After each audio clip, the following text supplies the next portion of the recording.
So stupid. Why am I doing this? Every goddamn time I'm asking, like, why the hell am I doing this? Still recording. Stupid. Anyway, all right. Let's get done, as I always say.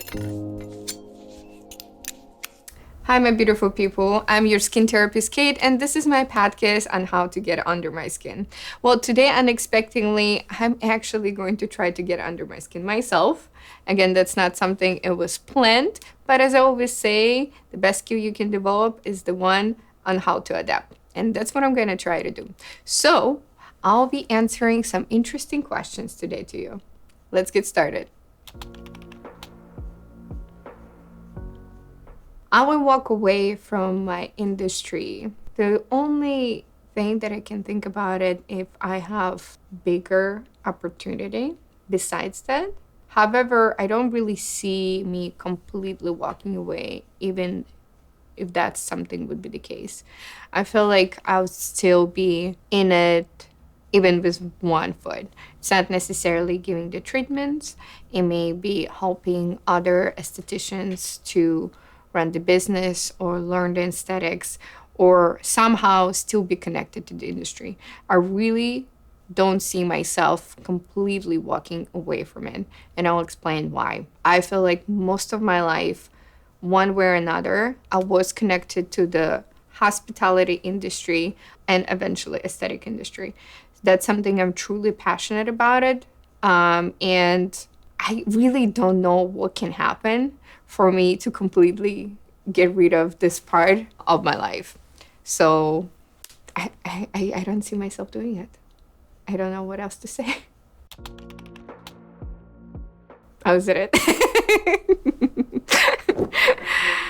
What? I lose respect to my clients when I lose the respect. I think I can only think about one case. And even then, it was technically my client, but not really. It was a first time client. But the only way for me to lose the respect is when I don't get respected.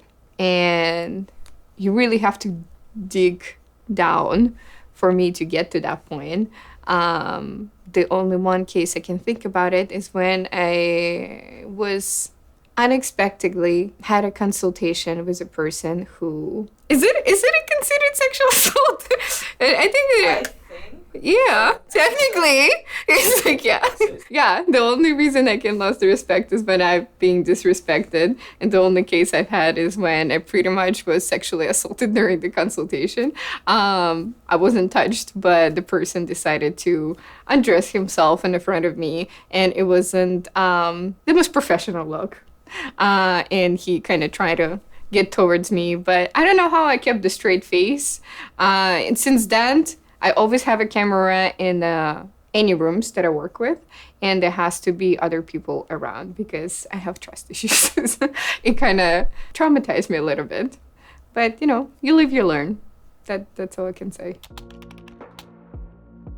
Most challenging part is, I would say, to stay focused on your goal, because day by day, week by week, even month by month will be different. And sometimes you will have a little high, sometimes you have really, really low. And there are times when you go low for longer than you were expecting, even though you have this image in your mind and all you try to do is focusing on that image in the front of you. You want it or not, the outside factors do affect you, especially when you put all of yourself into it and you're not seeing any or just a little bit of a result from all the hard work that you're investing. But I think that's the most challenging part, is just continuously reminding yourself that you need to keep going forward, that it's all about the process, not the actual end goal, and just try to embrace all those highs and lows. I wish more people understood that by far not every provider in the beauty industry is the one that you cannot trust and they just try to take your money. No, most of us actually just trying to achieve your particular goals because we really thrive on it. And I know a lot of my colleagues can stand by it. It's about listening to your personal goals. It's about considering over your lifestyle, financial situations, and exactly what you try to achieve with your skin, hair, or whatever industry that comes down to. Also, the one thing that I try to be out there and show more to people is how much time and effort it takes to be right here on the social media, in the business, in the industry in general. A lot of people go into aesthetic industry, let's say, because it does seem like a fun place to be, a fun place to work, and thrive and live in it. It seems like a luxury job, but it actually is not. It is extremely tough industry. It takes a lot of your time, not only doing massages and the fleurage in your skin and making people pretty or doing all this makeup or the hair. People underestimate the effort and goes into these jobs that are out there. The social media, the business running, the education, you never really stop in this industry. You just cannot, because otherwise you fall back. You consistently have to be upfront. You consistently see where the industry involves. You have to be on the top of it in order to try to be the best and be out there in order to level yourself up with all the competitions there. So it definitely takes a lot of effort. It definitely takes a lot of time and also a lot of investments.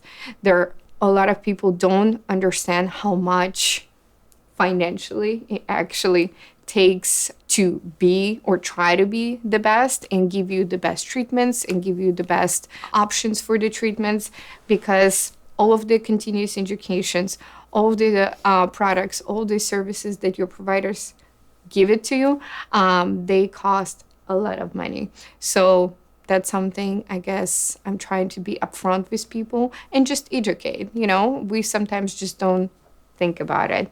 And that's why I come here. I don't know. I sometimes wish I could be just millionaire, honestly, and not sitting here. That's all. Like, sometimes I want to be in the lottery, okay? This is all I want.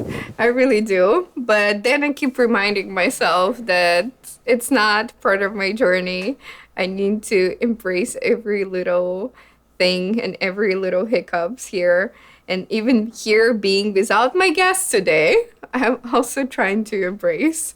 So yes, sometimes I wish I would have a magic wand and I can make all my dreams come true instantly, but that's just not a reality. It's life, and I try to love every moment of that.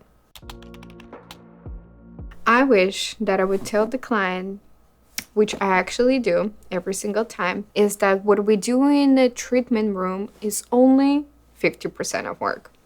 The 50% we do there and 50% you take home. It takes commitment and the effort every single time when you're trying to achieve the goals. No matter what, if we're talking about the life or your skincare journey. So it's not only all the job on us. Yes, it's on us to provide the best treatment and best outcome, but you also have to work with us in order to get where you want it to be.